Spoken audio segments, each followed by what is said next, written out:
Mas o que leva ao casamento ao fracasso? Primeiro, a área sexual, a área íntima. Vamos para a primeira carta de Paulo aos Coríntios, capítulo 7. É um texto que não é muito explorado nem pregado nos púlpitos por medo, vergonha ou receio, mas é tão bíblico quanto a soteriologia. Eu estou dizendo de princípios que pode levar o casamento ao fracasso. O primeiro deles é a área sexual. 1 Coríntios 7, no versículo 3. O marido conceda à esposa o que lhe é devido, e também semelhantemente a esposa ao seu marido. Na sua tradução tal, o marido paga a devida benevolência à esposa, e a esposa paga a devida benevolência ao marido. A mulher não tem poder sobre o seu próprio corpo, e sim o marido. Também semelhantemente o marido não tem poder sobre o seu próprio corpo, e sim a mulher. Até aqui. Primeira recomendação de Paulo. Paulo está escrevendo aos casais cristãos, aos casais de Corinto, aos casais crentes, a maridos e a mulher. O capítulo 7 ele está tratando do casamento. No início do capítulo, ele vai dar ênfase a uma área que a igreja não dá ênfase, a sexualidade do casal. Olha o que ele está ensinando ao casal crente. Olha o que ele está indicando. Maridos, satisfaçam vossas esposas sexualmente. Esposas, satisfaçam seus maridos sexualmente.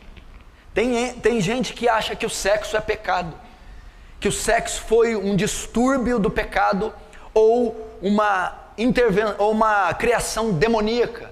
De hipótese alguma. Provérbios capítulo 5, Deus diz: desfruta com a mulher da tua mocidade.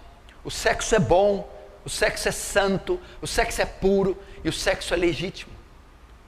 E ele está dizendo aqui, ele está ordenando, ele não só diz que o sexo é puro e legítimo, como ele ordena a prática dele. Paulo está dizendo: maridos e mulheres tenham relações sexuais regulares. É o que Paulo está ensinando aqui. Marido e mulher tenham relações sexuais regulares. E ele vai mais: mulher, o seu dever na relação não é satisfazer você, e sim seu marido. Mulheres, satisfaçam seu marido sexualmente. Maridos, o seu dever na relação não é se satisfazer, e sim satisfazer a sua esposa. Marido, satisfaça sexualmente a sua esposa. Ele está ordenando isso. Ele está ordenando isso. E ele vai mais. Existe muito jogo nessa relação. Por exemplo, o homem tem mais, é natural, inerente da natureza do homem, o sentimento de posse, de domínio. Geralmente o homem tem mais interesse pela relação. A mulher, sabendo disso, muitas vezes faz jogo, chantagem, e usa disso. Geralmente ela que determina quando isso ocorre. Né? Não quero, não quero, e o homem não tem o que querer. A Bíblia quebra isso, ela diz assim para você, mulher: mulher, você não tem poder sobre o seu corpo, e tem o marido. Marido, você não tem poder sobre o seu corpo, e tem a mulher. Ele está querendo dizer que não pode ser rejeitada uma das partes quando há um interesse.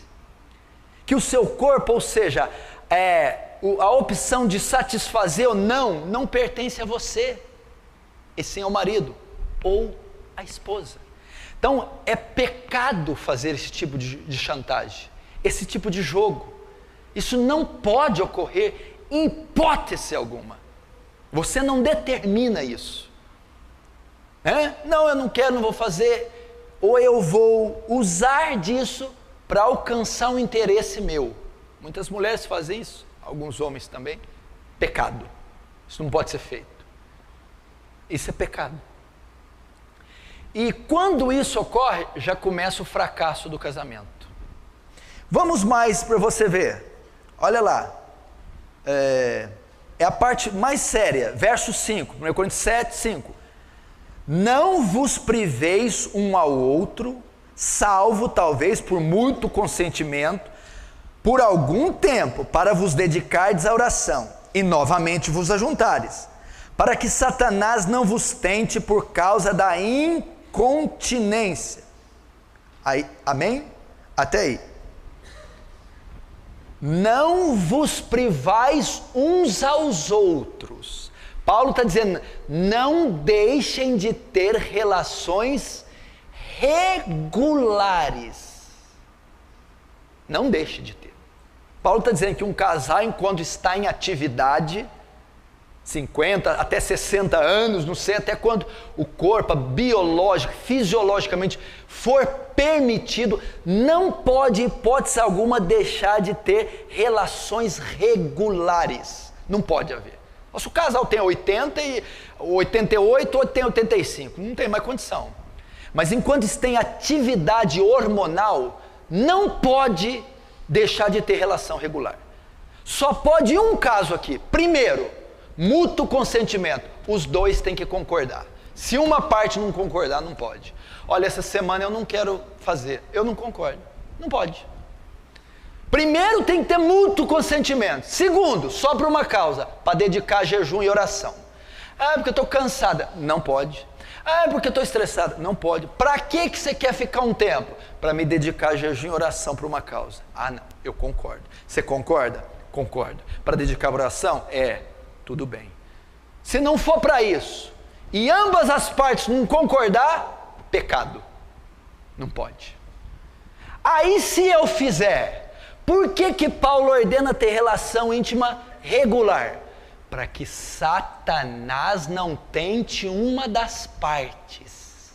Sabe por que tem um monte de marido casado que viciado em pornografia? Porque a mulher não satisfaz ele. Porque a mulher não permite que ele tenha relação sexual regular. Então Satanás tenta ele pela abstinência. Ele é tentado. Porque a Bíblia diz assim, ao solteiro digo, eu, mas não Senhor, que fique como está. Mas se não pode ficar como eu, é melhor casar do que abrasar. Na NVI, é melhor casar do que viver ardendo de desejo. Uma vez que a mulher não tem relação sexual regular com o marido, ele fica ardendo de desejo. E Satanás tenta ele, para ele suprir a tensão sexual em outra fonte. Pornografia, adultério, prostituição. Muitos casamentos vêm ao fracasso por causa dessa área negligenciada. Olha quanto princípio eu ensinei aqui. Olha quanta coisa tem numa simples relação. Olha quanta coisa. Você está entendendo? Tenha relações regulares. Não quero. Só se as duas partes concordarem e para se dedicar à oração e jejum. E isso aqui destrói casamento. Isso aqui não é pregado, não é ensinado, não tem livro escrito, seminário, ninguém fala disso aqui, porque não pode falar no púlpito. Mas não pode falar no púlpito. Tem um capítulo inteiro destinado para isso. Como é que não pode falar no púlpito? E está cheio de esposa de pastor sofrendo, é um horror. Está cheio de casal de pastor, essa vida aqui é uma lambança. Pastor que pornógrafo, pastor que não supre a mulher, e aí vai, porque não lida com essa área. Cheio de diácono, obreiro, cheio de crente dentro de igreja, que é uma baderna nessa área aqui. Não tem zelo, temor, reverência, respeito com esse princípio, que é seríssimo. É o primeiro princípio que destrói um casamento. A relação. Por quê? Porque, olha ele, quem que Paulo apresenta aqui, o personagem que Paulo convida? Satanás. Ele vai vir. Ele vai jogar o teu marido na mão de outra. Ele vai jogar a tua mulher na mão de outro. Ele vai jogar material. Ele vai fazer o seu marido ou sua mulher suprir a necessidade de outra forma. E a forma pecaminosa.